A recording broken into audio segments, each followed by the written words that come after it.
Next topic is illegal migration in India. Why it is in news? Gujarat का अपराध जांच विभाग भारतीयों को लेकर निकारागुआ जाने वाले विमान से संभावित अवैध प्रवासन के मामले की जांच कर रहा है। मतलब भारत के लोग विदेशों में जाते हैं, जो जिस पर डंकी मूवी बनी है उसी तरीके इसमें कॉन्सेप्ट है। ज्ञातव्य है कि इस विमान को फ्रांस में जांच के लिए लैंड करवाया गया था। अवैध प्रवासन के बारे में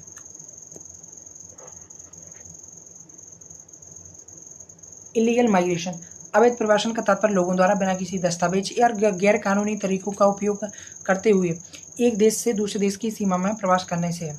भारतीय संदर्भ, नागरिकता अधिनियम 1955 के अनुसार एक विदेशी को निम्नलिखित आधारों पर अवैध प्रवासी घोषित किया जा सकता है। तो सबसे पहले है, भारत में अवैध प्रवासी किस एक्ट या फिर लीगल स्ट्रक्चर के तहत नोटिफाइड किए जाते हैं? तो दैट इज सिटीजनशिप एक्ट 1955। तो इसके तहत कुछ आधार हैं जिसके तहत किसी भी व्यक्ति को अवैध प्रवासी घोषित किया जा सकता है। सबसे पहले क्या है, एक वैध पासपोर्ट तथा अन्य निर्धारित यात्रा संबंधी दस्तावेजों के बिना भारत में प्रवेश करता है। एक वैध पासपोर्ट या अन्य निर्धारित यात्रा संबंधी दस्तावेजों के बिना भारत में कोई प्रवेश करता है। वैध पासपोर्ट या अन्य निर्धारित यात्रा संबंधी दस्तावेजों के साथ भारत में प्रवेश करता है, लेकिन अनुमत समय अवधि पूरी होने के बाद भी भारत में रहता है, बाहर नहीं जाता है, तो उसको भी अवैध प्रवासी माना जाएगा। जैसे कि टूरिज्म के बहाने कोई आया और भारत में ही रुक गया। इसके बाद है, अवैध प्रवास के कारण क्या क्या है? सबसे पहले है आर्थिक कारक। उदाहरण के लिए इन आर्थिक कारकों में गरीबी, आर्थिक अवसरों की कमी, आय वृद्धि न होना। तो सबसे पहले है आर्थिक कारण, और आर्थिक कारण में कौन कौन से हैं? फर्स्ट इज गरीबी, तो इसको हम लोग ऐसे करके लिख सकते हैं, ऐसे डेटेस बना के। सबसे पहले गरीबी, आर्थिक अवसरों की कमी, आय वृद्धि न होना आदि शामिल है। इसके अलावा जो पड़ोसी देश हैं वहाँ के इकोनॉमिक क्राइसिस, तो economic crisis, because of economic crisis the common people cannot afford the essential things of daily life.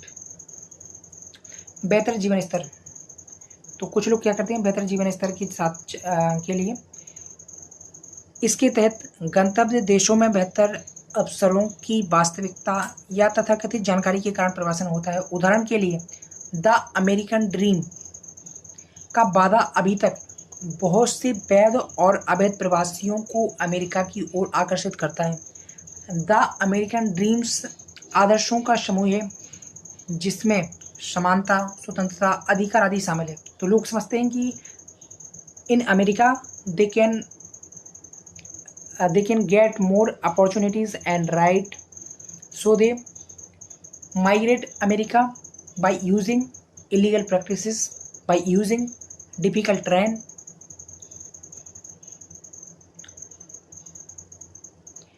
मानव तस्करी नेटवर्क की उपस्थिति। प्रवासियों की तस्करी एक अत्यधिक लाभदायक अवैध गतिविधि है। मतलब कई बार प्रवासन क्या है, कोई व्यक्ति अपनी इच्छा से करा, लेकिन many times it can be atrocity और illegal when a person is migrating forcefully or in a kidnapped format। प्रवासियों की तस्करी एक अत्यधिक लाभदायक अवैध गतिविधि है।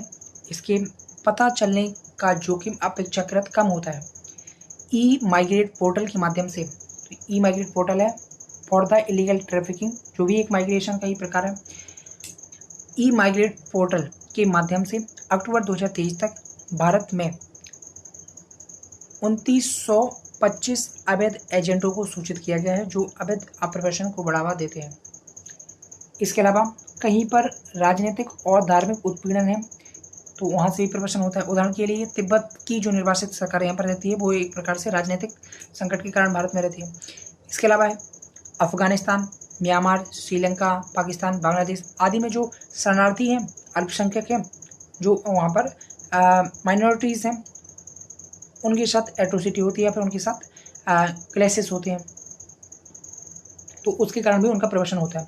कई बार क्या अत्यधिक जनसंख्या, इससे आवासीय स्थान की कमी, अब बांग्लादेश जैसे हैवीली डेंस कंट्रीज में there is lack of land for living, for cultivating, for industrial activities and a dignified life. That's why the people of Bangladesh migrate in India. That is, many times it is illegal migration. इससे आवासीय स्थानों की कमी जैसी समस्या उत्पन्न होती है. उदाहरण के स्वरूप बांग्लादेश जैसे देश में उच्च जनसंख्या घनत्व के कारण भारत के पूर्वोत्तर क्षेत्रों में आप्रवासन होता है. इसके बाद क्या है, प्राकृतिक आपदाएं. ये लोग जो राजनीतिक उत्पीड़न है, इसमें एक और लिख सकते हैं कि 1971 में बांग्लादेश संकट, तो 1971 में जो बांग्लादेश संकट खड़ा हुआ था,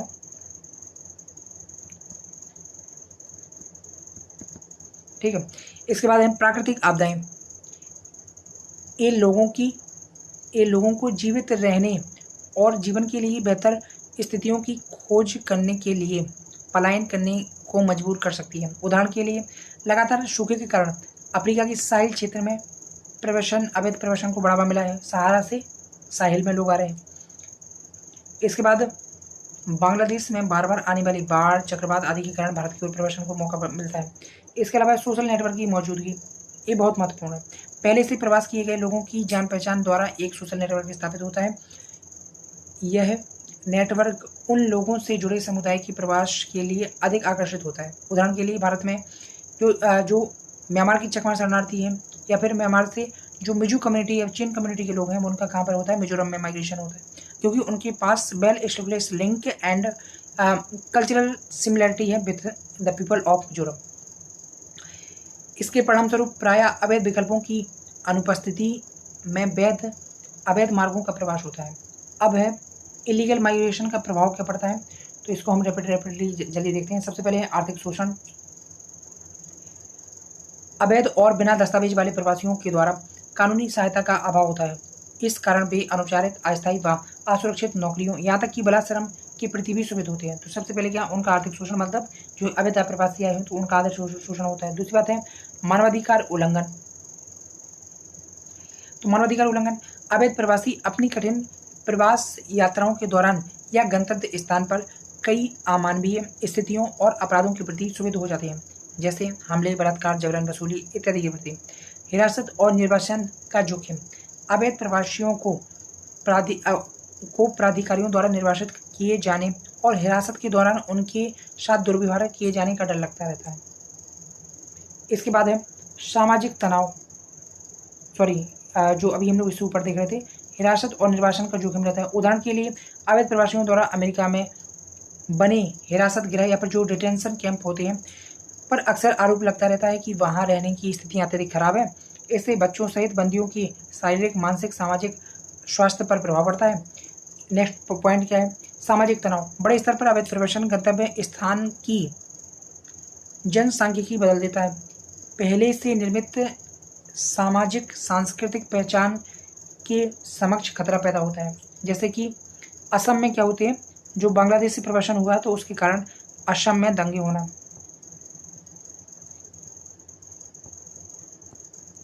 और त्रिपुरा में क्या है कि जो इंडिजिनियस पीपल हैं उन्हीं की संख्या कम हो चुकी है.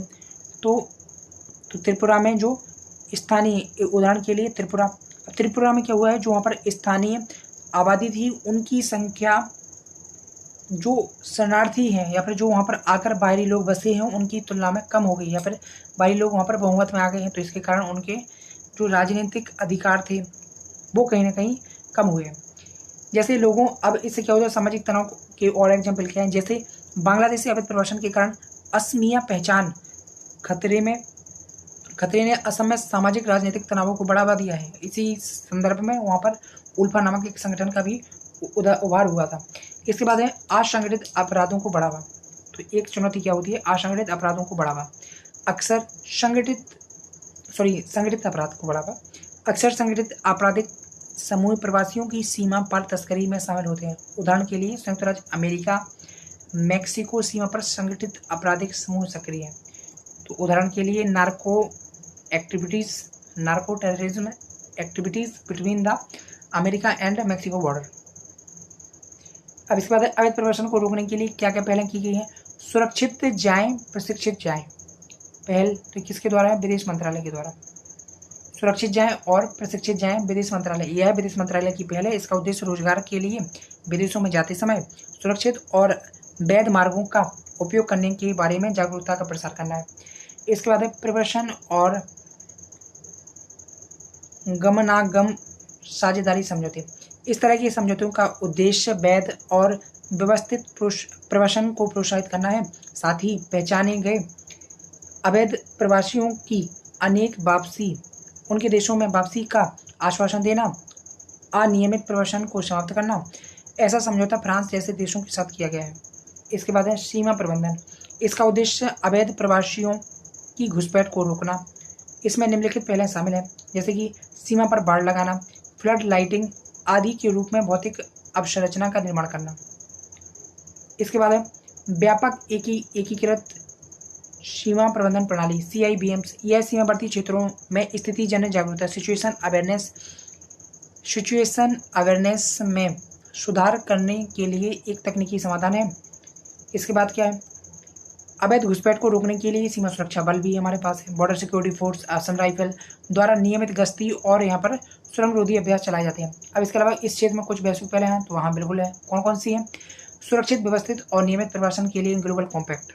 तो global compact for the secure, managed and regulated migration.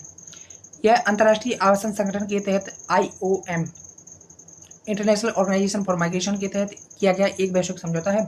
यह सभी आयामों जैसे रोजगार, पर्यटन आदि में अंतर्राष्ट्रीय प्रवासन के लिए एक सामान्य नियम पालन पर केंद्रित है।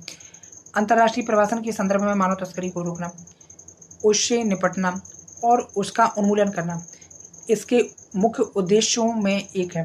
सीमा पर संगठित अपराध के खिलाफ संयुक्त राष्ट्र कन्वेंशन UNTOC के तहत भूमि, समुद्र, वायु द्वारा प्रवासियों की तस्करी के खिलाफ प्रोटोकॉल का निर्माण किया गया है। इसके बाद है अंतर्राष्ट्रीय आपराधिक पुलिस संगठन इंटरपोल जैसे संगठन प्रवासियों की तस्करी के पीछे के आपराधिक नेटवर्क को तोड़ने में राष्ट्रीय पुलिस प्राधिकारियों के प्रयासों में सहायता प्रदान करते हैं। अवैध प्रवासन में चुनौतियां। डेटा का अभाव। सबसे पहले क्या है? डेटा का अभाव। केंद्र सरकार ने सुप्रीम कोर्ट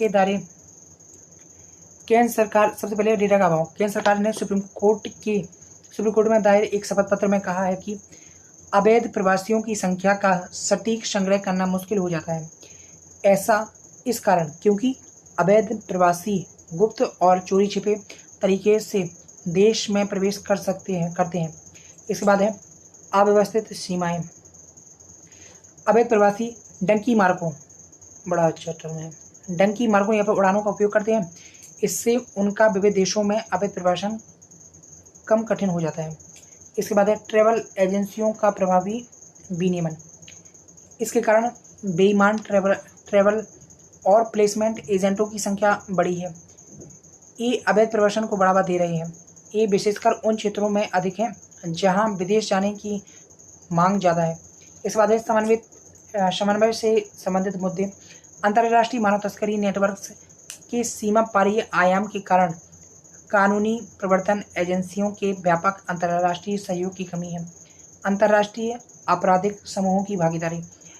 संगठित अपराधियों ने पेशेवर नेटवर्क स्थापित कर लिए हैं। ये नेटवर्क देश की सीमाओं के पार तक फैल किए गए हैं तथा लगभग सभी क्षेत्रों को कवर करते हैं। कानूनी कमियां। विश्व के कई हिस्सों में प्रवासियों की तस्करी को रोकने के लिए राष्ट्रीय कानून की अनुपस्थिति है और भी अल्प प्रभावी है। इसके बाद है अंतर्राष्ट्रीय राय। अंतर्राष्ट्रीय सहयोग। अवैध प्रवासन की प्रकृति अंतर्राष्ट्रीय है। इस कारण अवैध प्रवासन के संदर्भ में अंतर्राष्ट्रीय सहयोग, डेटा लेनदेन, मानवाधिकारों की सुरक्षा आदि के लिए एक संस्थागत तंत्र आवश्यक है। मानव तस्करी से निपटना। मानव तस्करी और प्रवासी तस्करी के पीछे के आपराधिक नेटवर्क को तोड़ने और उनका उन्मूलन करने के लिए इंटरपोल के साथ कानूनी प्रवर्तन एजेंसियां हैं जो उनको बेहतर समन्वय करना चाहिए। तो मानव तस्करी से निपटना, तो इसके लिए क्या किया जा सकता है? इंटरपोल जैसी एजेंसियों के साथ समन्वय किया जा सकता है। इसके बाद है स्थानीय कानून प्रवर्तन एजेंसियों की क्षमता का विकास करना।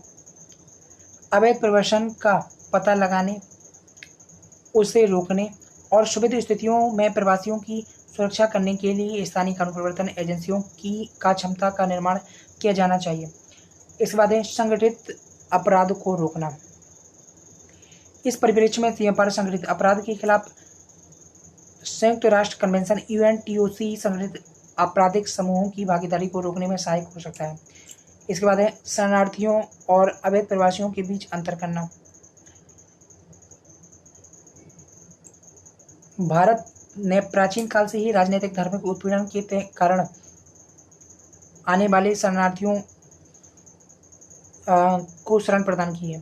तो इसमें क्या किया गया है, शरणार्थी और उनमें, तो इसमें एग्जाम्पल के रूप में हम क्या लिख सकते हैं, CAA 2019 यह इस प्रकार की पहचान करता है। यह कानून सताए गए लोगों को शरणार्थी मानता है, ना कि उन्हें अवैध प्रवासी। इस कानून के तहत जो लोग दिसंबर 2014 से पहले भारत में एंटर किया है, ठीक, और किसी न किसी प्रकार की एट्रोसिटी जो कि हमारे पड़ोसी देशों में हो रही है उनसे पीड़ित हैं, तो उन देशों को भारत में नागरिकता दी जाएगी। उन्हें अवैध प्रवासियों की जगह पर शरणार्थियों के रूप में पहचाना जाएगा और फिर उन्हें नागरिकता दी जाएगी। सबसे पहले हालांकि शरणार्थी समस्या से गैर मनमाने या कानूनी तरीके से निपटने के लिए एक समर्पित शरणार्थी नीति का निर्माण करने की आवश्यकता है। तो ये महत्वपूर्ण हो गया सुझाव कि हमें एक इम्पोर्टेंट है, अभी भारत की क्या कोई शरणार्थी नीति नहीं है, ठीक है। इवन जो अंतर्राष्ट्रीय शरणार्थी कन्वेंशन है उस पर भी भारत ने हस्ताक्षर नहीं किए हैं। तो एक हमें जो शरणार्थी नीति है उसका डेवलपमेंट कर लेना चाहिए, ठीक है। हालांकि भारत सरकार एक स्ट्रेटेजिक एम्बिग्विटी का फायदा उठाने के लिए ही इस नीति को नहीं ला रही है, कि इससे क्या रहेगा कि हमें भविष्य में अपनी नीति, हमारी फ्लेक्सिबिलिटी बनी रहती है शरणार्थी मुद्दों पर। तो इसलिए अभी भारत सरकार कोई नीति घोषित नहीं कर रही है। यह विश्व में लोगों द्वारा तो डोंकी मार्ग क्या है, यहाँ पर डोंकी मार्ग, और इसी जगह पर हम एक और लिख सकते हैं फ्री मूवमेंट रिजिम। इसके थ्रू भी क्या होता है,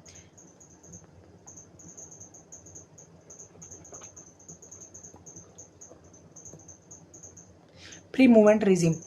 यह विश्व में लोगों द्वारा अपने देश की सीमा के बाहर निकलकर किसी अन्य देश में पहुंचने के लिए अपनाया जाने वाला एक अवैध मार्ग होता है। भारत के संदर्भ में लोकप्रिय डोंकी मार्ग लैटिन अमेरिका के देशों से गुजरते हैं, जहां भारतीयों को वीजा ऑन अराइवल की सुविधा प्राप्त होती है। तो भारतीय लोग यहाँ से जाते हैं, वीजा प्राप्त किया, फिर अमेरिका में एंट्री